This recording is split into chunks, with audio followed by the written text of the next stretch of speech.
1º de julho de 1994. Em uma sexta-feira de inverno, o brasileiro começava o dia com uma nova moeda, o real. O que valia 2.750 cruzeiros reais virou R$1. A 8ª moeda desde os tempos do Império. Em 4 anos, ela havia mudado 4 vezes. Nas casas, despensas foram construídas para estocar alimento.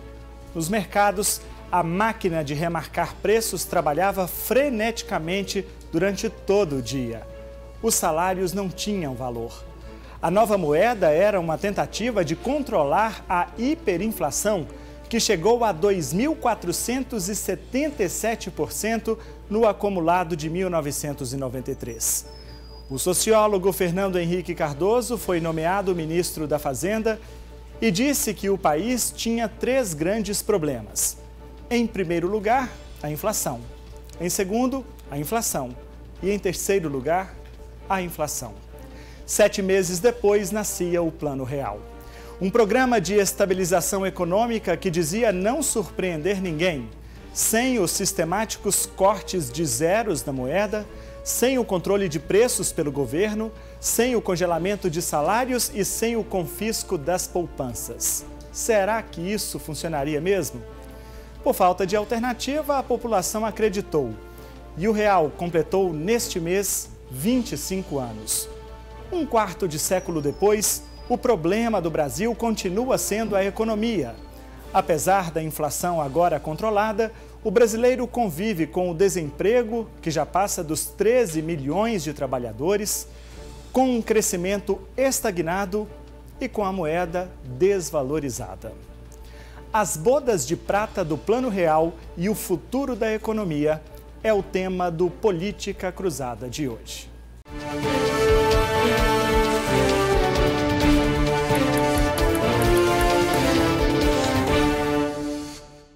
Olá, muito bom dia para você. Obrigado por acompanhar a programação da TV Paranaíba. Pois é, em 1994, a população brasileira ainda convivia com o chamado dragão, que corroía salários e diminuía o poder de compra do cidadão.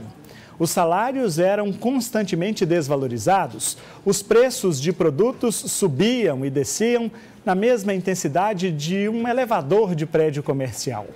O país, amedrontado com as tentativas frustradas do governo para conter a inflação, ainda tinha uma esperança. O repórter Flávio Soares ouviu moradores de Uberlândia que conviveram com essa realidade e conta tudo pra gente. As fotos são de 1986, quando Kátia e o companheiro se casaram. A cerimônia foi simples, a festa de comemoração também. Tudo foi bem planejado, pois os preços subiam demais. A inflação da época vinha mudando o hábito de vida dos brasileiros, que também não podiam comprar produtos que não eram de extrema necessidade. A indústria chegou a parar a produção de algumas mercadorias. Não tinha nem para um presente de casamento. A prateleira da loja estava vazia, do supermercado. Muito pouca coisa ficava exposto. A maioria ficava escondida esperando o preço subir. A professora teve 3 filhos, todos entre 1987 e 1990, período crítico para a economia. Era uma época de desemprego muito grande, de descontrole muito grande, desvalorização da moeda, desvalorização de tudo no país, da cultura, da população, de tudo. E a entrada da tecnologia, onde as pessoas não estavam preparadas para mexer com a tecnologia, com o computador, com a internet, com os caixas eletrônicos. Então, era uma época muito complicada, muito difícil. Além da inflação fora de controle, o país enfrentava as consequências da instabilidade da moeda. Enquanto o mundo dava um salto em desenvolvimento, o Brasil, no início dos anos 90, estava estagnado. Não conseguia atender nem mesmo o mercado interno. Precisava de um saneamento, uma reforma que pudesse enxugar a máquina pública. O Estado precisava dar mais espaço para a iniciativa privada, para poder tomar mais controle de setores que, de fato, precisavam de mais atenção do governo. Saúde, educação, formação de mão de obra qualificada. O resultado seria um novo cenário econômico favorável à possível implantação do Plano Real, que aconteceria um pouco mais tarde. Segundo a professora de História, pesquisadora da Universidade Federal de Uberlândia, a inflação em 12 meses no Brasil chegou a ser de quase 7.000%. O produto custava 70 vezes o preço de um ano antes. Essa moeda valia tão pouco e os preços subiam tanto porque a nossa produção, de fato, não era capaz de acompanhar, né, as nossas necessidades. E, além disso, o valor da nossa moeda em comparação, né, com o cenário internacional era um valor muito fraco, né? A gente tinha pouca capacidade mesmo, né, de enfrentar o mercado internacional. Como os preços subiam com frequência, o país adotou a correção monetária. Tributos, salários e outros pagamentos eram reajustados de acordo com a inflação do período. Mas, à medida em que os preços subiam, maior era a correção. O dinheiro perdia valor cada vez mais rápido. Quanto menos o Brasil se tornava interessante para os investidores, menos recursos recebíamos, menos a nossa moeda valia, menos tínhamos investimento para a produção, menos produzíamos, menos produtos tínhamos, mais os preços subiam. A maquininha remarcadora de preços trabalhava sem parar. A mercadoria chegava a dobrar de preço em um mesmo dia. As donas de casa lembram bem dessa época. Com certeza não era fácil para a gente também não, porque quando a inflação está subindo muito, o salário da gente não consegue acompanhar. Tinha que comprar, né, as coisas e guardar, né? Se tinha mercadoria nas prateleiras, quem podia comprava muito, com medo do aumento dos preços. Guilherme abriu o supermercado em pleno cenário de instabilidade da moeda brasileira. O pessoal recebia o salário, já corria para comprar. O que não perdia, eles corriam para comprar o mês, porque sabia que se não comprasse hoje, amanhã não comprava, depois da manhã também não comprava. Se deixasse para comprar semana que vem, o dinheiro não dava. Então tinha que fazer uma arte para o dinheiro conseguir comprar o que ele tinha que comprar. Então ele comprava tudo que podia no dia que recebia. Antes do real, o Brasil passou a adotar a URV, Unidade Real de Valor, que não existia em circulação. O governo preparava a população em relação ao que seria o real e quanto valeria. 7 meses depois foi feita a migração para a moeda nova. A antiga estava tão contaminada pela inflação que no dia 1º de julho de 94, 2.750 cruzeiros reais viraram R$1. O plano foi elaborado por uma equipe de economistas e intelectuais formada pelo ministro Fernando Henrique Cardoso. O anúncio da nova moeda foi feito pelo presidente Itamar Franco. Moeda sólida, capaz de promover o desenvolvimento sem faltar à justiça. O povo passa a confiar no real. A moeda era segura e os preços já não subiam mais como antes. A professora faz uma comparação de hoje e como era antes do Plano Real. Assegura que agora é bem melhor para se viver, mesmo com toda a crise econômica. Antes era bem pior. Nos anos 80, comecinho dos anos 90, era muito mais difícil. As filas de desemprego eram o dobro do que é agora. A crise, a falta, a miséria era muito grande. Tá aí então a história do Plano Real. Muito obrigado, Flávio. E a nova moeda brasileira foi lançada exatamente em 1º de julho de 1994. Antes disso, uma equipe de intelectuais e economistas se debruçou para pensar como fazer para tirar o país da hiperinflação. Para combater esse dragão, o presidente Itamar Franco convocou o chanceler Fernando Henrique Cardoso, que assumiu o Ministério da Fazenda. O ministro criou o que ele chamou de bunker, para elaborar um plano de salvação do Brasil. Nele estavam 5 homens, entre eles o economista Gustavo Franco. Professor do Departamento de Economia da USP, no Rio de Janeiro, ele se licenciou para ser secretário adjunto de Política Econômica do Ministério da Fazenda. Depois, assumiu a presidência do Banco Central e hoje é o fundador da Rio Bravo Investimentos. Gustavo vai falar conosco agora por Skype, direto do seu escritório em São Paulo. Oi, Gustavo, muito obrigado por atender aqui ao nosso jornalismo. Bom dia para você. Bom dia, é um prazer falar com vocês. Pois é, Gustavo, fazendo um retrospecto desses 25 anos, o Brasil passava, claro, por um momento extremamente complicado na economia. Foram várias as tentativas de tirar o Brasil da hiperinflação, né? Aí vieram os planos econômicos, Bresser, Verão, Collor 1 e 2. Por que, na sua avaliação, o Plano Real era diferente dos demais?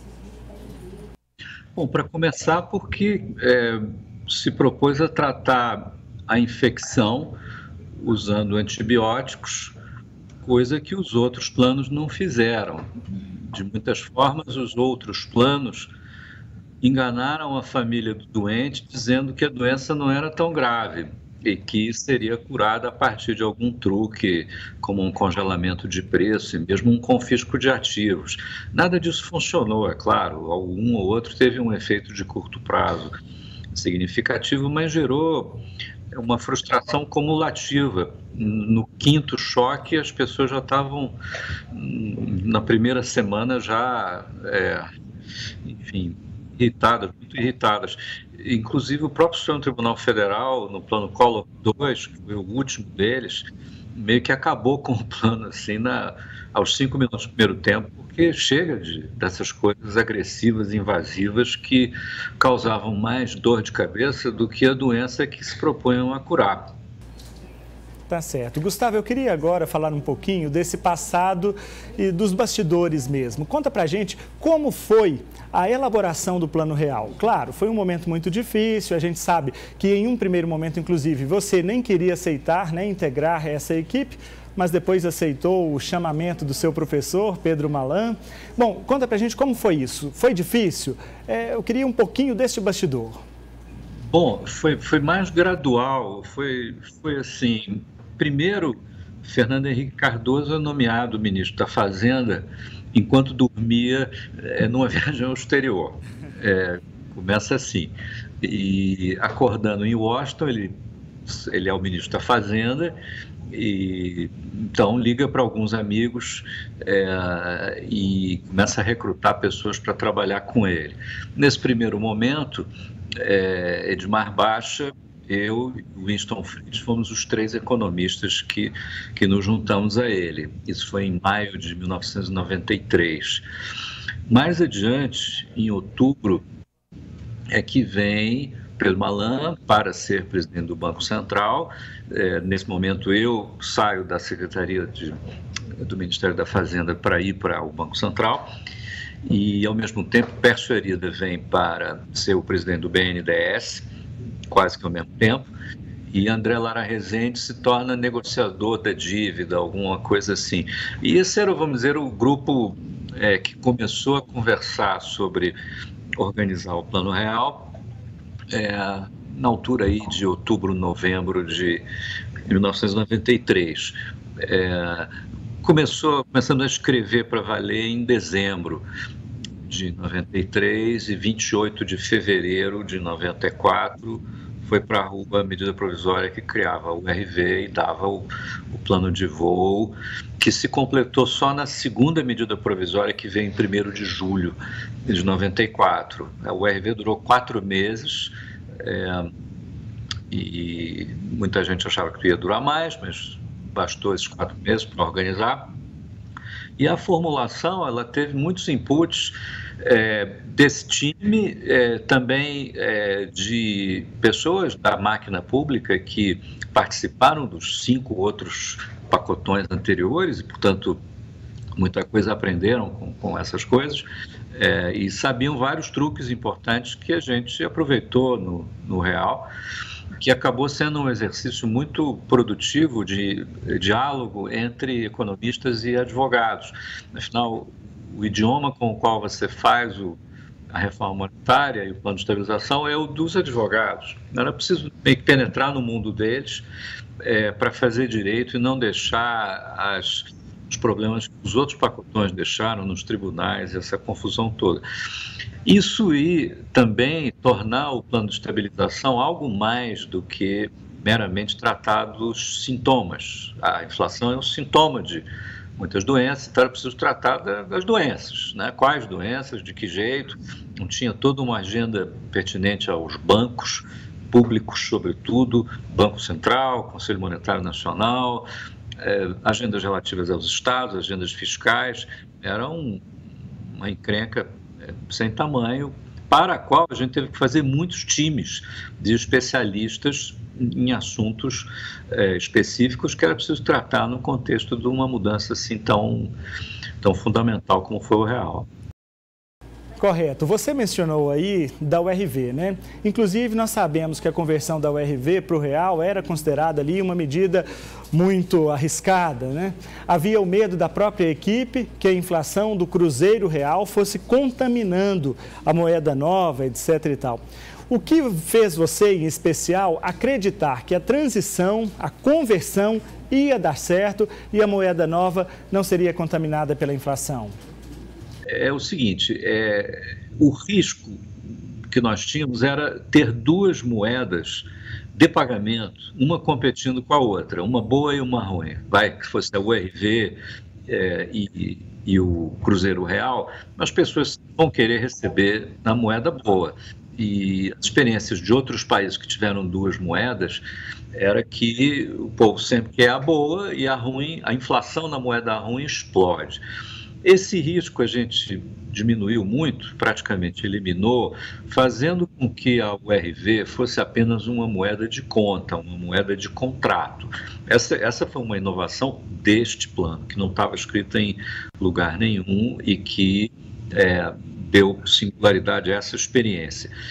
E a seguir, também singular, foi deixar a moeda de conta nova, boa, estável, existir durante algum tempo para ver como é que o sistema econômico absorvia a inovação e observar se isso influenciava de alguma forma a inflação na moeda velha, no Cruzeiro Real. E o que a gente verificou é que provocava uma pequena aceleração. Quando a URV, para lhe dar uma ideia, ela variava todo dia de acordo com a média de 3 índices de preço e, portanto, a cada mês a variação nominal da URV em cruzeiros reais era como se fosse a média da inflação da economia. No primeiro mês de vida da URV, que foi março de 1994, a inflação média estava aí perto de 40%. E no último mês de vida da URV, que foi junho de 1994, a inflação estava beirando 50%, tá? Ao mês. Agora, quando virou em julho, a partir do dia 1º de julho, o que acontece é que a URV muda de nome para real, ela passa a ser a moeda de pagamento e imediatamente o Cruzeiro Real é desmonetizado, ele desaparece, para a gente nunca ter duas moedas ao mesmo tempo. A unidade de conta agora vira a única moeda de pagamento. E qual vai ser a inflação agora medida em URV, que agora chama real? Essa era a grande pergunta, né?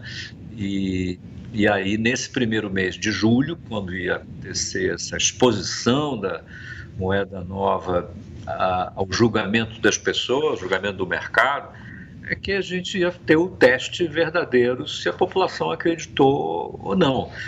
Aí o resultado foi muito bom e a partir daí a vida seguiu. No primeiro momento não foi tão bom, né? No dia seguinte a inflação estava mais alta e tal. Isso deixou a sociedade meio arredia? Como foi? Não, na verdade, no primeiro dia mesmo foi muito bom, porque dos testes mais difíceis foi o do Banco Central sair do mercado de câmbio e deixar ver qual seria a cotação do dólar, né? E como a URV vinha sendo mantida num número em cruzeiros reais mais ou menos equivalente à taxa de câmbio entre o Cruzeiro Real e o dólar, o normal é que ela ficasse um pouquinho abaixo de $1 por URV. E o que aconteceu é que no primeiro dia do real, o dólar caiu. Aí foi psicologicamente, um impacto importante. Mais importante do que isso era saber quanto seria a inflação na moeda nova nesse primeiro mês de julho de 94. O resultado a gente esperava que viesse um pouco cheio de distorções e barulhos decorrentes de uma mistura, de uma transição assim tão violenta na economia. A inflação medida pelo IPCA, é isto que a gente usa hoje aí para o sistema de metas, foi 6,8% só no mês de julho, tá? É um número perigoso. E no segundo mês, que foi o mês de agosto de 94, a inflação foi 1,8%. já bem menor, mas esses dois números para julho e agosto equivaliam a uma inflação anual de 66% ao ano, que é muita coisa, evidentemente, para um programa de estabilização. Porém, para quem vinha de 50% ao mês, esses números eram considerados maravilhosos. E tínhamos aí, claro, ainda muito tempo pela frente para fazer esses 66, esses números aí de inflação convergirem para um número de primeiro mundo. Era esse o nosso objetivo e demorou aí até 1998 para a gente chegar lá, mas a gente chegou. Gustavo, uma das etapas para chegar à efetiva ação do Plano Real foi o que vocês chamaram de ajuste fiscal. E a equipe dizia muito nisso, né? Um ajuste fiscal sem surpresas. Você acha que essa foi a parte mais difícil do início da idealização do plano? Até mesmo para que as pessoas acreditassem nesse ajuste fiscal diante de todo o passado que tinham vivido? Conta pra gente esse detalhe. Bom, veja, ajuste fiscal compreende um cardápio muito amplo de programas e iniciativas e, portanto, era mais uma agenda do que propriamente 3 ou 4 medidas. E foram muitos anos de ações aí, algumas emergenciais importantes que foram feitas no início. A gente aproveitou, por exemplo, a revisão constitucional para fazer uma emenda destruindo, na verdade, vinculações de receita, facilitando o controle de caixa pelo Tesouro Nacional. Agora, precisava arrumar o Banco do Brasil, a Caixa Econômica, os 27 estados, ninguém pagava ninguém. Bom, e aí, sem falar no superávit primário, que a gente acabou só tendo superávit primário, a gente chegou a ter muitos anos aí, quando fez o acordo com o fundo em 1998. Agora, as pessoas estavam preocupadas em saber o que nós íamos fazer na área fiscal com temas importantes, como, por exemplo, o que nós vamos fazer com o Banco do Brasil, que quebrou e teve um prejuízo de 8 bi e que a gente tinha que capitalizar, e também com o Banespa, que eram assim, grandes problemas, elefantes, vamos dizer assim, que era preciso resolver, e cada um deles era como se fosse um teste à nossa vontade de ir adiante com o plano, né? E fomos enfrentando esses testes um a um de cada vez, e isso é o ajuste fiscal, é uma agenda que você vai cumprir durante vários anos, todo dia tem um jogo, e você às vezes ganha, às vezes perde, mas tem que ganhar o campeonato. Isso a gente conseguiu em 98. Gustavo, e como foi a relação da equipe que estava desenvolvendo o Plano Real com o presidente Itamar? Eu, claro, assisti ao filme Real, o plano por trás da história, que você, inclusive, já contestou algumas passagens dele, etc., né? Mas, em determinado momento, nesse filme, numa cena dessas, o presidente Itamar teria pedido a sua cabeça ao ministro Fernando Henrique, depois da medida de bloquear o dinheiro dos estados. Isso é verdade? E como foi a sua relação com o Palácio do Planalto? A relação foi distante porque o ministro Fernando Henrique nos mantinha protegidos, vamos dizer assim. Ele não queria que os técnicos, enfim, ficassem muito próximos do Palácio para proteger ambos os lados, vamos dizer assim. Portanto, eu tive com o presidente Itamar pouquíssimas vezes.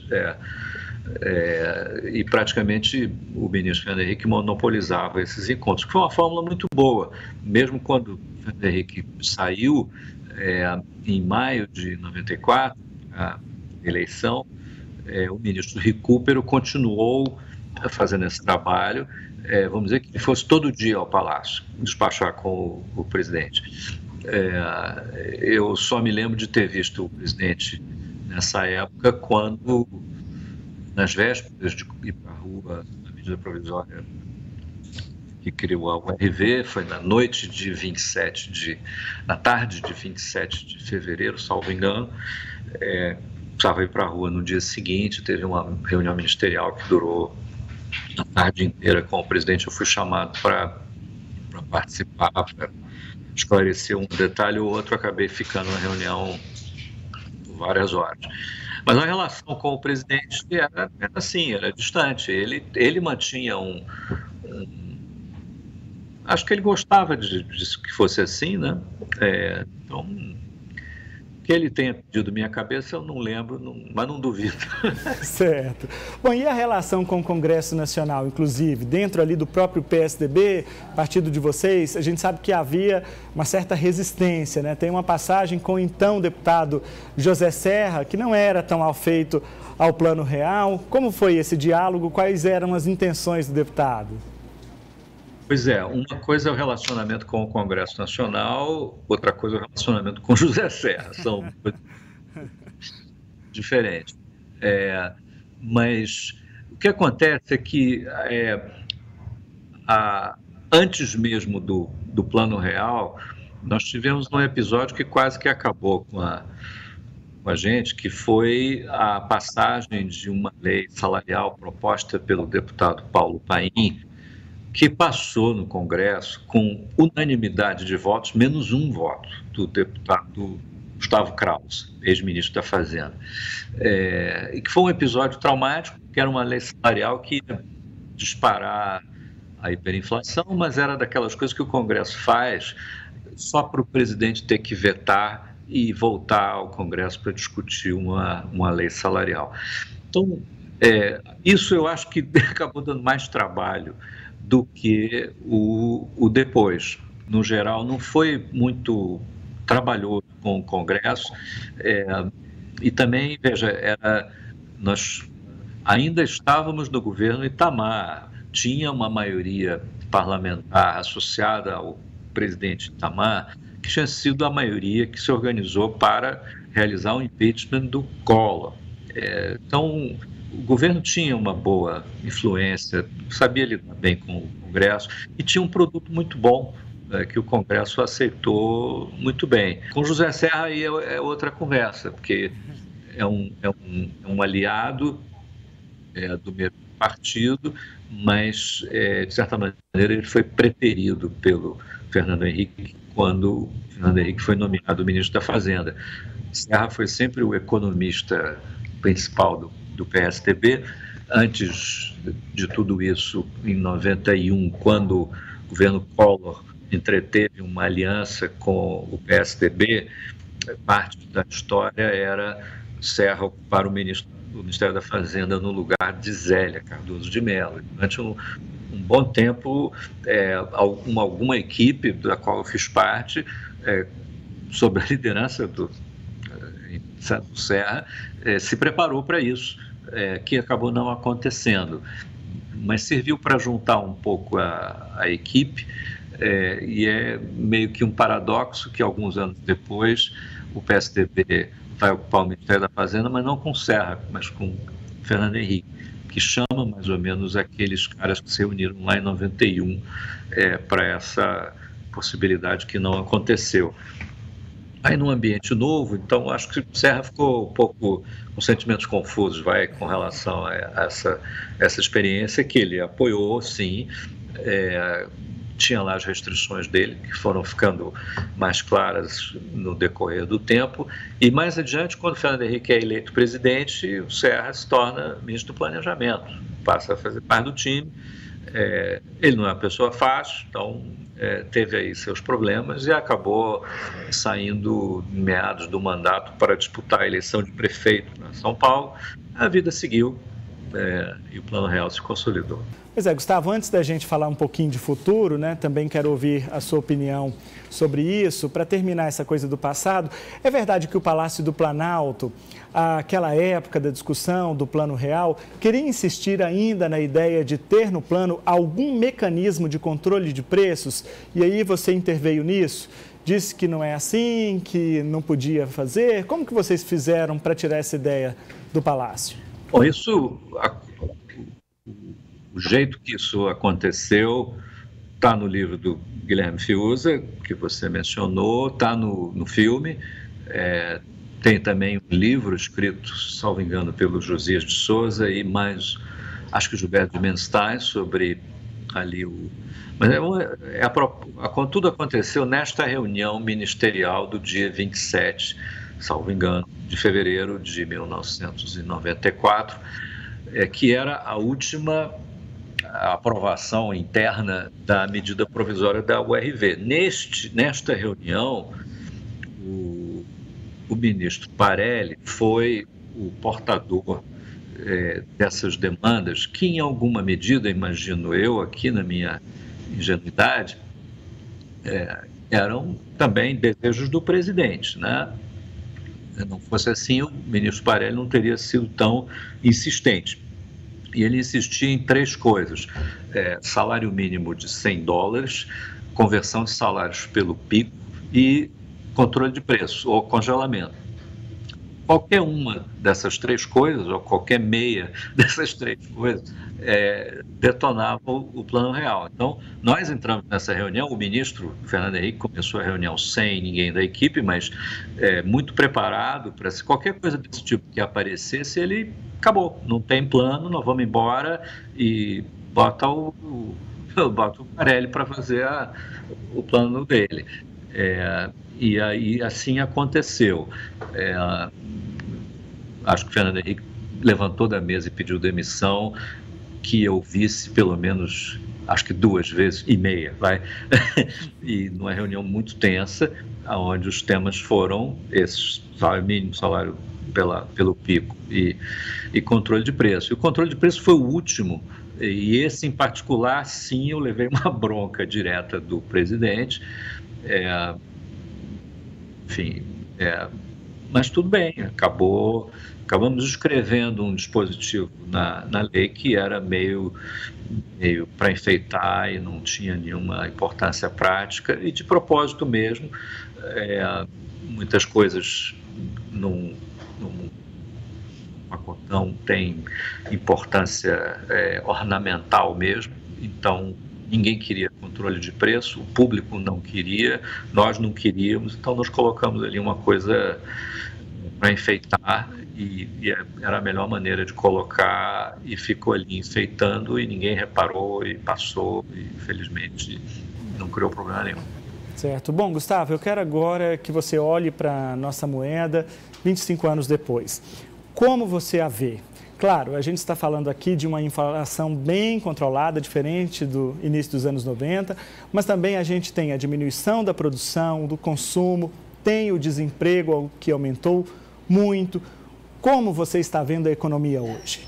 Bom, só não dá para dizer que é inconsequência de termos uma moeda boa, que temos uma economia ainda anêmica. Pelo contrário, a moeda boa ajuda. Seria muito pior se tivesse uma moeda ruim e, além de tudo que a gente tem, tivesse a inflação elevada. Então, começa por aí. É muito melhor hoje do que era antes da gente ter uma moeda que preste. Primeira coisa, a qualidade da moeda é meio que pré-condição para a saúde da economia e do organismo.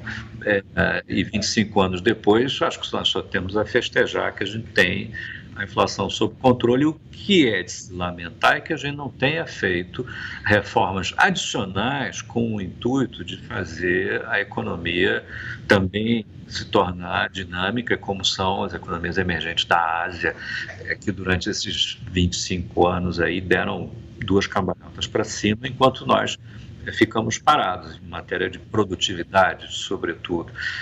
Talvez o que tenha acontecido é que, ao sobrecarregar as agendas necessárias para curar esse nosso alcoolismo inflacionário aí, a gente tenha sobrado pouca energia política para nos dedicar a fazer reformas importantes para o crescimento, propriamente dito.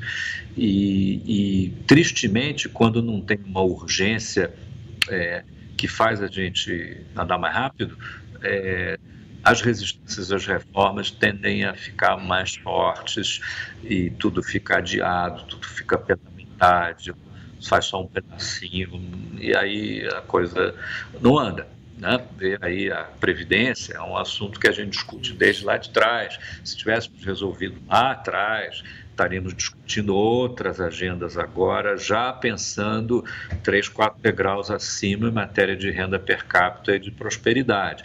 Ou seja, o atraso é culpa nossa. Pois é, você falou aí sobre a reforma da Previdência. Claro que eu quero saber a sua opinião sobre ela. Você leu o texto proposto pelo governo federal, leu também o relatório do deputado Samuel Moreira. O que você está achando disso tudo? Achei boa e, enfim, vejo ainda algumas coisas com preocupação no relatório, na comissão especial.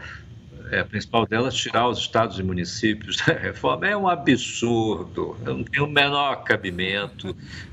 Dessas coisas pode ter alguma lógica política, eleitoral menor, mas que resulta num prejuízo alucinante. Eu estou vendo os grandes estados, tirando São Paulo, estão numa situação horrorosa.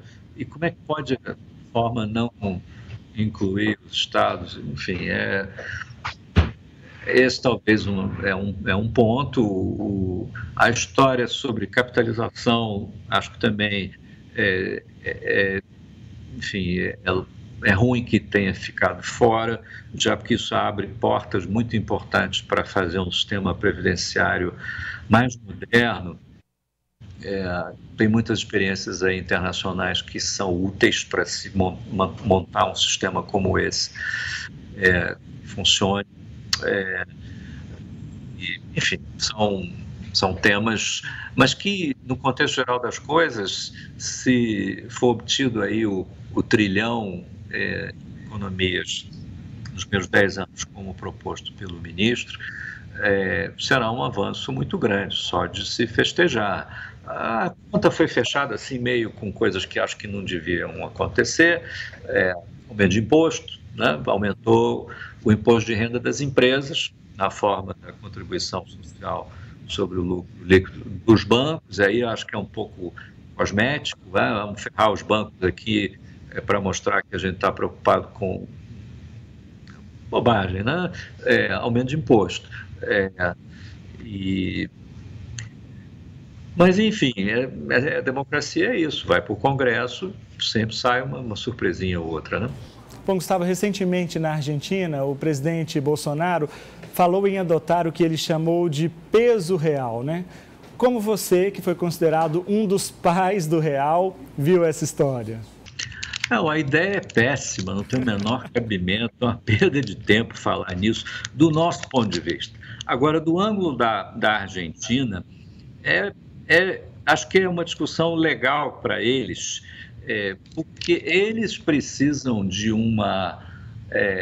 precisam fazer estabilização, a inflação deles está 50% ao ano, um negócio assim, e precisam de isso aí meio que acena para algo que pode ser feito, alguma coisa um pouco mais ousada. O Macri chegou a fazer um controlamento de preços. Então, acho que nesse contexto que essa conversa soa bem na Argentina. Aqui é um devaneio, ninguém levou a sério e não é para levar a sério mesmo, não. Tá certo, então. Gustavo Franco, ex-presidente do Banco Central, fundador da Rio Bravo Investimentos, falando de São Paulo aqui sobre os 25 anos do Plano Real. Gustavo, olha, muito obrigado pela disponibilidade em falar conosco. E, claro, a gente deseja vida longa ao nosso Real. Muito obrigado, bom dia a todos. Tomara que os próximos 25 anos sejam mais fáceis. Muito obrigado. Bom, e o Política Cruzada faz um pequeno intervalo comercial. Na volta tem mais Plano Real, as bodas de prata da nossa moeda. É um minuto só, a gente volta já.